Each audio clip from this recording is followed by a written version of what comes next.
Hello mes sucres, on dit quoi? J'espère que vous allez bien. Moi, je vais très bien par la grâce de Dieu. Bienvenue dans cette nouvelle vidéo où on va parler de comment être indépendant financièrement. C'est une vidéo qui est très importante pour moi parce que l'éducation financière, ça fait partie de moi. J'aime l'argent, j'aime parler de l'argent, j'aime apprendre tout ce qui concerne l'argent parce que l'argent, c'est le nerf de la guerre. Sans argent, tu peux pas t'acheter des perruques, tu peux pas te former, tu peux pas voyager, tu peux pas payer ta connexion, d'accord? Dans cette vidéo, je vais te partager 5 étapes pour devenir indépendant financièrement. Donc, si la vidéo t'intéresse, je t'invite à la regarder jusqu'à la fin, mais n'oublie pas de liker, commenter et surtout partager au maximum cette vidéo.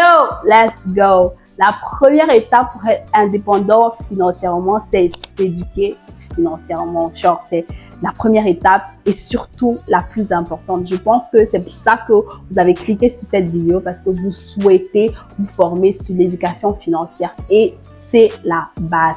Parce que tu peux pas gérer un argent, tu peux pas faire fructifier un argent que tu ne maîtrises pas. Donc, il faut apprendre l'utilité de l'argent. Il faut transformer la vue, la vision que l'on a de l'argent pour pouvoir l'améliorer, pour pouvoir être indépendant, ensuite libre financièrement. Et pour s'éduquer financièrement, la première chose qu'il faut faire, c'est regarder des vidéos comme celle-ci. Donc, coucou!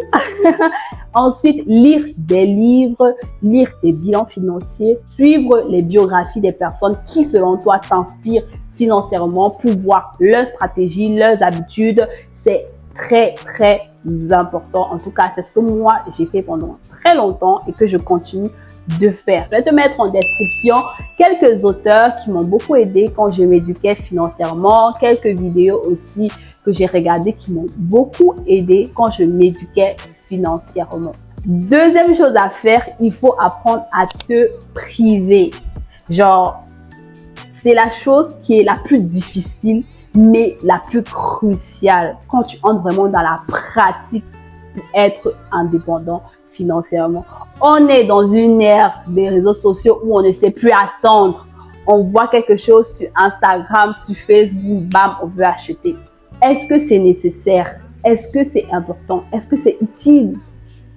Est-ce que ça va t'aider à grandir? Est-ce que ça va t'aider à ramener de l'argent? Genre, il y a des questions à se poser avant de faire une dépense. Genre, je pense que nous les jeunes, on doit réapprendre à se priver. Parce qu'avant, on se privait, pas parce qu'on le voulait, c'est parce que les parents choisissaient pour nous. C'est-à-dire que le parent te dit, OK, tu as fait une bêtise, tu es privé de moins de 500 sur ton argent de poche, OK? Tu n'as pas fait le ménage, tu n'as pas d'argent de poche. T'as pas fait ci, t'as pas ça. Tu vois un peu, si t'as accompli de bons résultats, t'as droit à beaucoup plus de cadeaux, tu vois.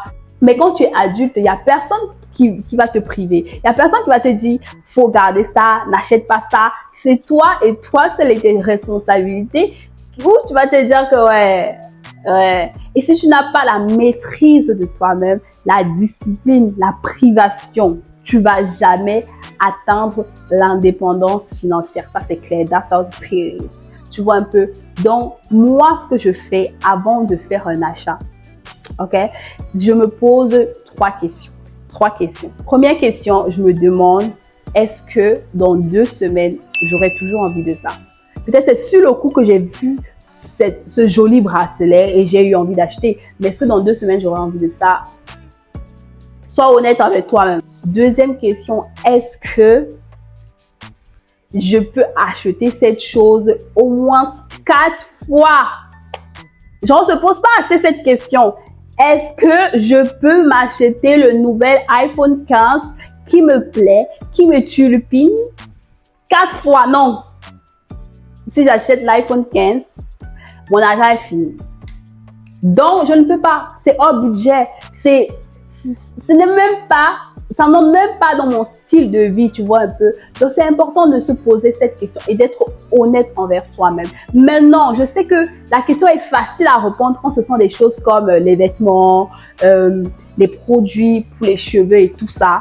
Mais il faut vraiment réfléchir. C'est pour ça que la première question, c'est est-ce que j'aurai besoin de ça dans 2 semaines? Est-ce que c'est quelque chose que je vais utiliser dans la durée, en d'autres termes, tu vois? Donc, est-ce que je suis capable d'acheter ça 4 fois?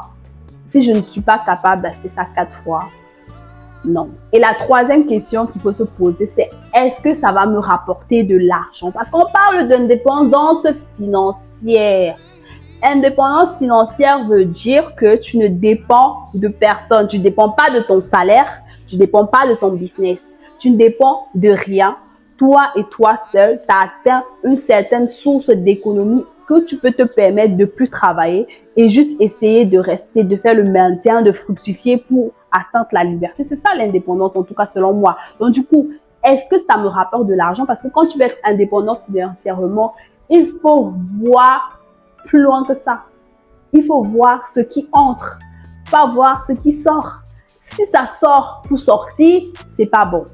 Si ça sort pour te faire entrer de l'argent, c'est parfait. Tu vois, voilà les trois questions que je me pose afin de me priver, afin de me concentrer sur l'essentiel. Parce que c'est ça qui va m'amener vers l'indépendance financière. D'accord? Deuxième étape, il te faut budgétiser. Genre, vous avez déjà entendu parler de ça partout. Je sais. Je vais faire une vidéo très détaillée sur comment budgétiser son argent quand on a un petit salaire. Je vais le faire. Donc, ça sera une série de vidéos. Donc, il faut t'abonner et activer la cloche pour être au courant à chaque fois que je publie une nouvelle vidéo. D'accord? Pourquoi il faut budgétiser? Parce que tu ne peux pas, comme j'ai dit plus haut, tu ne peux pas faire fructifier, faire grandir un argent que tu ne contrôles pas. Tu ne sais pas où ça part. Le fait d'établir un budget te permet d'avoir une vision claire sur ton argent, de voir exactement où ça part, de voir comment ça entre, où ça part et de pouvoir mieux gérer, de pouvoir mieux le planifier en fait. Parce que l'argent, c'est un outil. C'est pas une fin en soi, c'est un outil qui va nous servir quotidiennement dans notre vie. Donc, c'est important de le budgétiser. OK? Pour le budgétiser, tu regardes quelles sont mes dépenses fixes, quelles sont mes dépenses variables. Comme j'ai dit, je vais faire une vidéo très détaillée par rapport à ce sujet. Mais en gros, tu dois juste essayer de voir, OK, moi, je suis jeune adulte, voilà, je dois payer le loyer, je dois payer à manger, je dois payer l'électricité, je dois payer Internet. Encore que Internet, est-ce que ça me sert à me faire gagner de l'argent? Si oui, OK. Et quand je dis gagner de l'argent, c'est-à-dire, c'est pas genre, est-ce que ça t'aide à te former? Si oui, d'accord. Est-ce que ça t'aide à t'éduquer, à promouvoir tes produits? OK. Ça peut être une charge fixe. Mais si Internet te sert juste à regarder les vidéos gossip, à regarder le Bachelor, frère, là, tu dois pas mettre ça dans tes charges fixes. Tu dois mettre ça dans tes charges variables parce que là, si tu as un bon mood, si tu es un peu contente, si l'argent est un peu bien entré, tu peux te faire plaisir, acheter une bonne connexion Internet pour regarder tes séries favorites parce que la distraction, c'est très important pour le mental. On ne travaille pas pour payer les factures, il faut se faire plaisir. Je suis d'accord avec vous. Mais quelles sont tes charges fixes? Restez vraiment sur cela. Quatrième étape, c'est apprendre à faire des économies. Économiser son argent. Genre, avant, j'étais trop le genre de meuf qui n'économisait pas. Enfin, c'était vraiment très avant, hein, très avant. Mais j'ai été ce genre de meuf qui n'économisait pas. Tu me donnes 100 francs, je dépense tout. Je dis, on ne vit qu'une fois. One life. One life ne va pas te permettre d'être indépendant financièrement. Parce que si tu fais du one life et on te vire de ton taf, ça sera chaud. Il faut toujours avoir des économies. Une petite sécurité. Et pour économiser, il faut se fixer des objectifs. Ne te dis pas, voilà, j'ai 100 000 francs, j'ai payé le loyer, les factures, bon, il me reste 40 000, je pense que je vais prendre 20 000, je vais mettre dans mon compte. Ça va, hein, j'ai économisé. Non. Quand tu prends ton argent en premier, c'est quoi ton objectif départ? Moi, personnellement, au début, j'économisais 30% de mes revenus. Après 3 ou 6 mois, je remonte à 35%, 40%, 50% parce que je sais me priver. Je sais réduire mes dépenses, réduire. Et plus j'économise, plus j'investis, qui est la dernière partie, on va revenir. Mais se fixer les objectifs d'épargne. Te dire, sur 100 000 francs, je vais être capable d'économiser 30 000 francs. Du coup, quand tu reçois tes 100 000 francs dans ta tête, tu as 70 000. Tu n'as plus 100 000.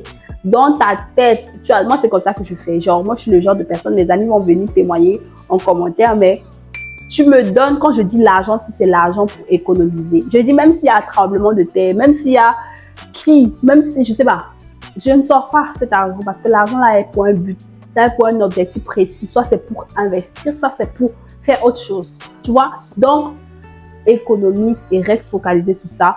Et maintenant, en fonction du reste, après tes économies, tu pourras budgétiser mieux tes dépenses quotidiennes. Tu vois un peu? Donc, ne fais pas cette erreur-là d'économiser ce qui te reste. Non. Économise, puis dépense ce qui te reste. Tu vois? Il y a une petite nuance. C'est très important. Et la dernière chose à faire pour pouvoir être indépendant financièrement, c'est d'investir. C'est la base, c'est pas comme si c'était une devinette. Tout le monde connaît qu'il faut investir son argent. Et l'investissement se fait à plusieurs niveaux. Il y a l'investissement intellectuel. Genre, il faut te former, payer des formations pour connaître de nouvelles compétences qui vont t'aider à générer des revenus. Oui, il y a cet investissement que nous, en Afrique, on néglige. Mais c'est la base. Moi, j'ai payé, mais si je vous dis le nombre de formations que j'ai déjà eu à payer dans ma vie, je te promets. Aujourd'hui, je suis fière de moi parce que je suis capable de générer l'argent sans forcément aller travailler dans un bureau. Parce que j'ai appris, je me suis formée, j'ai payé des formations pour ce faire et j'ai investi sur moi. Maintenant, souvent on dit investir sur toi, les gens se disent qu'il faut aller acheter les perruques à 500 000. Non, tu peux pas atteindre l'indépendance financière si ta tête est vide avec une jolie perruque. C'est un peu fort, mais c'est vrai. D'accord? Investis dans des livres, investis dans des formations, investis, mets la connexion. Tu te dis, ok, je mets la connexion. Certes, je vais me distraire et tout, de temps en temps, regarder The Bachelor, comme c'est ça qui est à la mode actuellement. Mais je vais aussi me former chaque soir avant de dormir. Je regarde une vidéo éducative. Là, au moins, l'argent que tu as mis dans la connexion Internet te sert à quelque chose. Te sert à faire grandir ton mental, à faire grandir ton esprit, en fait. Tu vois un peu? Donc, c'est la base. Investir aussi sur son corps. OK? Les vêtements, parce que l'image, ça compte. J'ai fait une vidéo comment être charismatique, comment être éloquent et j'ai parlé de ça. La façon de se présenter, la façon de se tenir, ça compte. Il faut investir sur ça, mais vraiment avec des pincettes.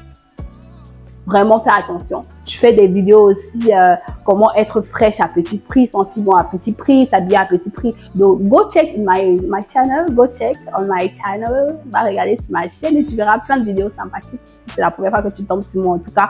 Mais investis aussi ton physique, fais du sport, nourris-toi bien.